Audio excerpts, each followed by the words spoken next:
Huwag niyo akong gaguhin sa ganyan nyo. Kaya yung pagiging ethical na sinasabi ninyo dito kay Tebes, isa akong kalokohan. Kaya nga, feeling ko lang kaya init na ang butchi nito ni Remulla at kami na napagbabalingan. Dahil wala ho siya magawa dito kay Tebes at saka kay Bantag. Tapos keso, kakasuhan daw kami ng contempt. Alam mo, syempre marami yan. Yung contempt, may direct at indirect. Di ba? May mga ganyan, no?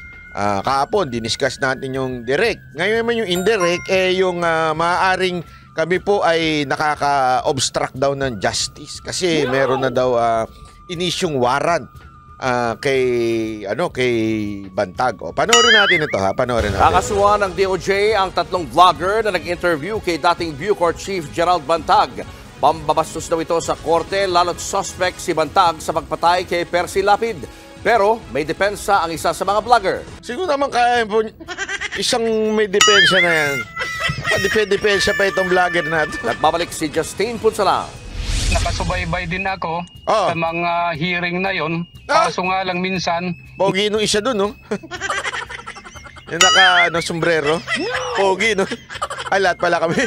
Nawawalan ako ng gana kapag yung mga nagtatanong na mga politicians doon ay parang malamya.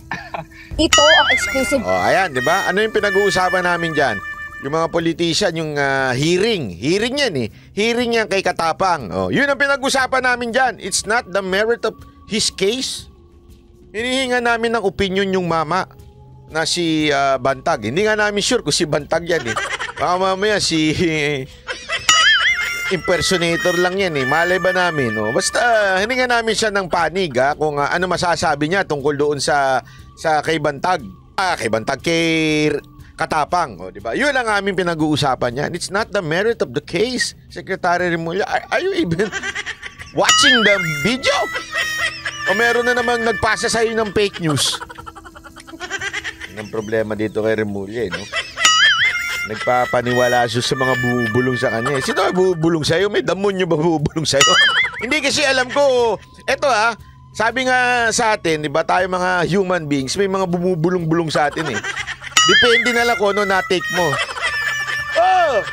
Kung ikaw naman ay puspusan ng salita ng Diyos, malamang banal na espiritu ang nagsasalita sa'yo. Pero kung ikaw nasa sobra ng, alam mo yun, inom, espiritu ng alak. Pero may isa pa na maaaring bumulong sa'yo. At itong bumubulong na ito ay sinungaling ito. Sabi nga, father of lies. Alam nyo kung sino? Damonyo. Kaya nga, ang tanong ko sa'yo, Remulla, sino bumubulong sa'yo? Sige nga. Kasi parang hindi mo ata alam at parang hindi mo napanood kung ano itong video na ito. Kung ano pinag-uusapan namin. Sir, ano ho ba? Sino? Sino naman nag-fake news sa inyo niyan? Interview ng vloggers na sina Banat by Coach Oli at Boss Dada TV 2 linggo na ang nakakaraan. Bagamat nakatakip ang mukha, si dating Bureau of Corrections Chief Gerald Bantag ang... Hindi nyo alam, hapon yan, eh. Nakausap namin na yan. Si Yamashita yan, eh. Hinahanap namin yung treasure. Kinakapanayan nila. 3 part ang interview na may higit 20 minuto kada video. Hindi yan nagustuhan ng Department of Justice. Ayon kay Justice Secretary Boying Remulla, malinaw na pambabastos sa korte ang ginawa ng tatlong vloggers. Wanted kasi sa batas si Bantag dahil kinasuhan siya ng murder bagay sa kanya yung pink, no? ng pagpatay sa journalist na si Percy Lapid. Kaya pakakasuhan ng DOJ ng contempt of court at obstruction of justice ang tatlong vloggers. Kasi hindi bawal po yan. Ito po ay mga taong hinahanap ng batas na hindi ho dapat binibigyan ng ganyang salita. At ito po ay pambabastos sa korte.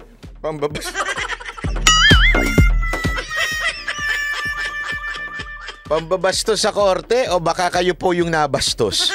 Naapakan yung ego nyo. Secretary Remulla, yung totoo. Kayo po ba, ang korte po ba ang nabastos? Kasi as far as I remember, wala naman kami pinag-usapan tungkol sa case.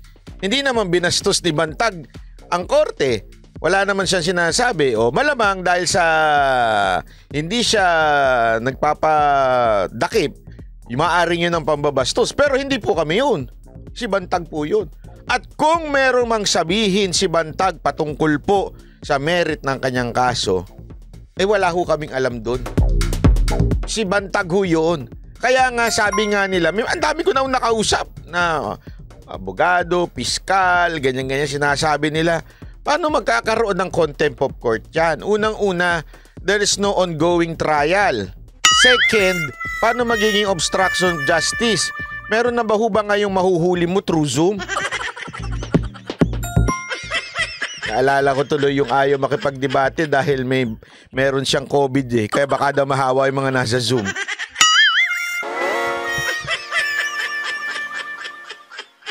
Kasi meron pa siyang paliwanag sa bandang dulo na dapat daw may citizen arrest. Paano arestoy namin sa Zoom?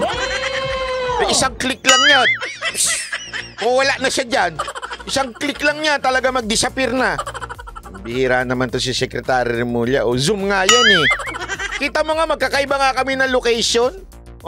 Kasi nasa kanya-kanya namin bahay. Ayaw namin na lumalabas ng bahay.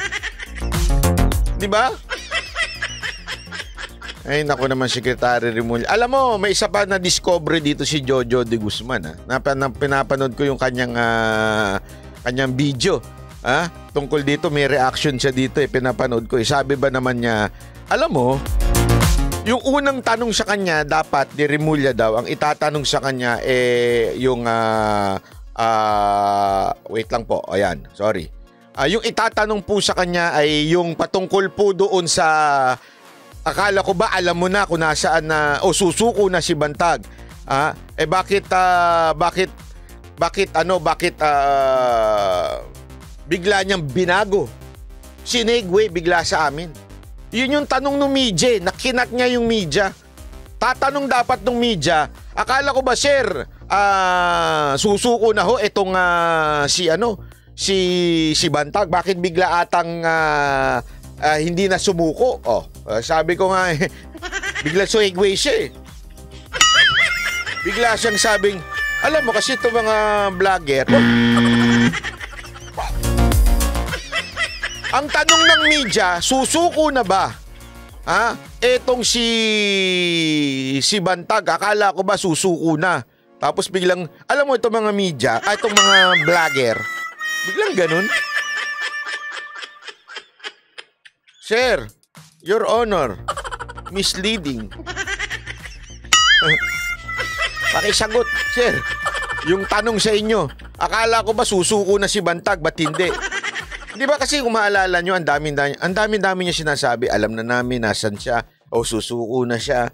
Pareho yung style niya kay Bantag, style niya rin kay Tebes. Pareho talaga yung style niyang yan. Sa proseso po ng batas.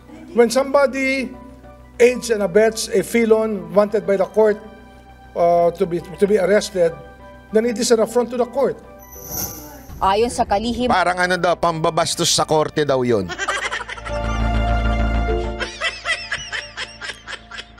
Uulitin ko lamang po nung sinabi ko kagahapon sinabi ko malinaw na malinaw.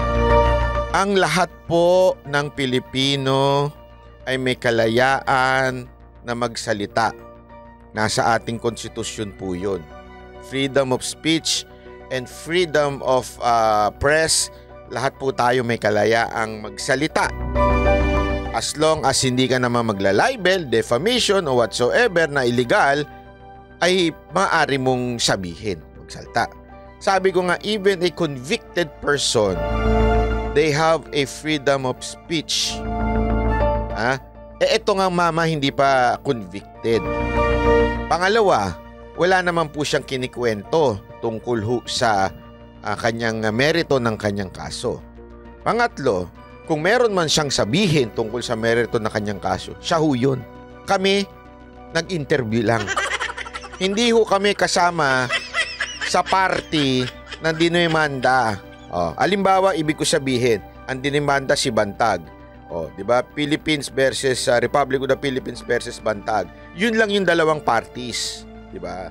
Sa first party, second party, ganun. Sila ho yun. Wala ho kaming kinalaman. Kami ho'y nag-i-interview lang. So walang pambabastos sa amin. Kung may mambabastos man, yung mga involved, abogado ng ating gobyerno, maaring abogado rin ni Bantag. So yun na maaaring bumastos sa proceedings na nangyayari. Balita ko nga, Chef. Napag-alaman ko dyan sa kaloob-looban. Wala pa ngang ongoing trial na gaganap. So wala pa talaga. Paano magkakaroon ng merito yung kaso? Wala pang ongoing trial. Ang meron pa lang is winawaran pa lang siya since kailangan niyang sumagot sa korte. Bihira naman siya, oo. Alam mo, eto nung ako open-minded ako although hindi naman ako networker. Open-mind, baka mamaya may biglang mag-text sa akin. Oh, kamusta ka na, friend?